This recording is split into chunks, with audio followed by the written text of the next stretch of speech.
हो गया job interview, अभी तक कोई जवाब नहीं आया ना। क्या कर दिया आपने इंटरव्यू में? की होगी कोई ना कोई गलती। 7 गलतियां हैं जो बहुत सारे लोग करते हैं। देखो आगे, और अगर कोई चीज फेमिलियर लगती है तो सीखो कि कैसे बदलते हैं।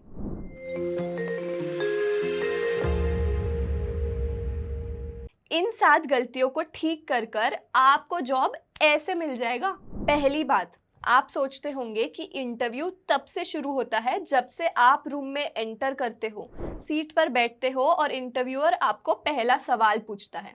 लेकिन ये बिल्कुल गलत है। इंटरव्यू काफी पहले से शुरू हो जाता है। इंटरव्यूअर आपके हर मूव को एनालाइज कर रहे होते हैं। उनको सिर्फ ये नहीं जानना होता है कि आप क्या कर सकते हैं या आपके स्किल्स क्या है, वो आपको overall as a person observe करते हैं। आप अच्छे आयरन्ड कपड़े पहने, आप रिस्पेक्टफुली बात करें, इंटरव्यू के लिए एक्साइटेड हो, ये भी दिखना चाहिए। और हाँ, हमेशा टाइम पे आना या टाइम से 5-10 मिनट पहले आना भी बहुत ही इम्पोर्टेंट है। मैं आपको एक एग्जाम्पल बताती हूँ। मेरे बॉस मुझे ये कहानी एक बार सुना रहे थे कि एक कोई इंटरव्यू देने आया था।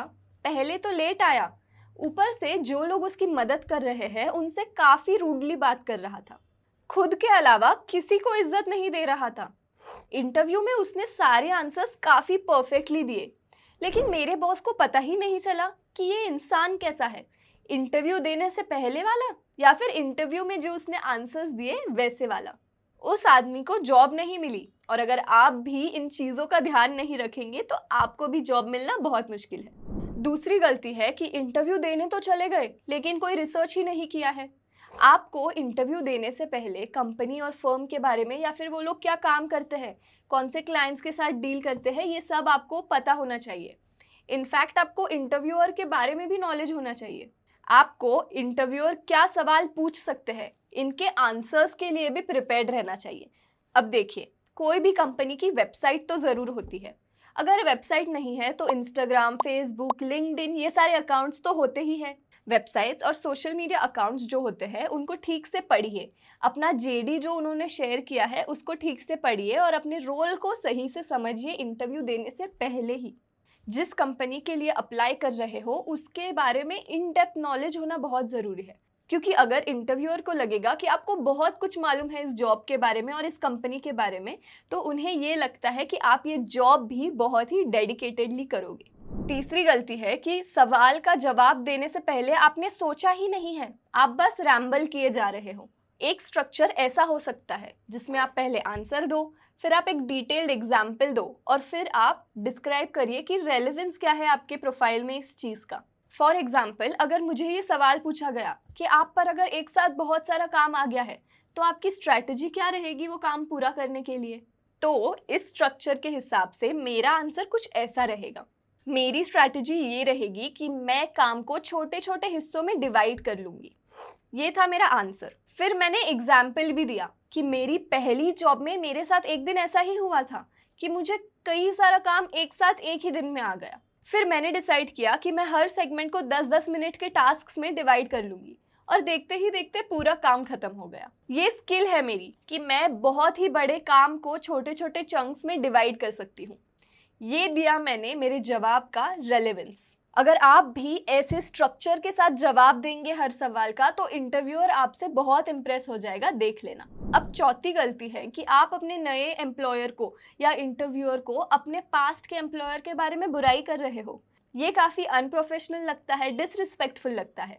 चाहे आपके साथ कुछ भी हुआ हो, अपने पर्सनल ओपिनियंस को अपने पास ही रखना चाहिए, एम्प्लॉयर को नहीं बताना चाहिए। इंस्टेड आपने जो सीखा है उस एम्प्लॉयर से या उस जॉब में वो आपको डिस्क्राइब करना चाहिए। फॉर एग्जाम्पल, अगर आपके इंटरव्यूअर ने आपको पूछा अपने पास्ट एक्सपीरियंस या जॉब के बारे में, तो आप कह सकते हैं कि मैंने टाइम मैनेजमेंट सीखा या मैंने अपने इमोशंस को कंट्रोल करते सीखा।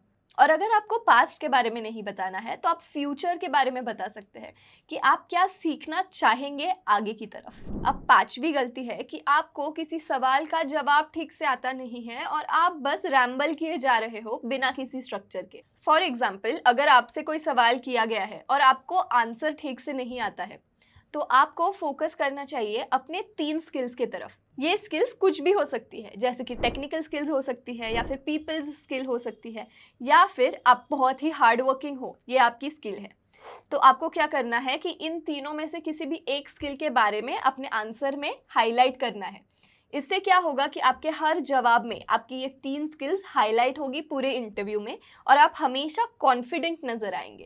अब नेक्स्ट मिस्टेक है कि आप सवाल नहीं पूछ रहे हो। अब आप सोच रहे होंगे कि इंटरव्यू में तो इंटरव्यूअर सवाल पूछता है, हम क्यों सवाल पूछें, राइट? रॉन्ग।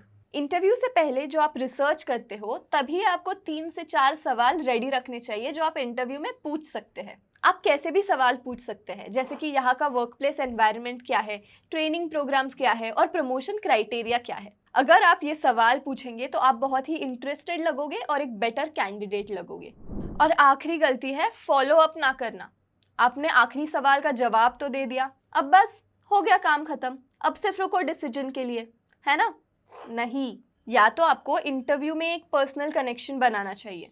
आपको पूरी फैमिली हिस्ट्री नहीं पूछनी है, बस एक थोड़ा छोटा सा पर्सनल कनेक्शन बनाना है। कोई बुक या मूवी के बारे में, या फिर ऑफिस में अगर कुछ इंटरेस्टिंग चीज दिखी है तो उसके बारे में, या फिर क्रिकेट मैच के बारे में। और फिर इंटरव्यू खत्म होने के बाद इस कनेक्शन के बारे में ईमेल में और बातें करो। और अगर ये टू मच लग रहा है तो आप सिर्फ एक थैंक यू नोट भी लिख सकते हैं इंटरव्यू के बाद। जॉब इंटरव्यू के वक्त आपका बेस्ट सेल्फ दिखना बहुत इंपॉर्टेंट होता है।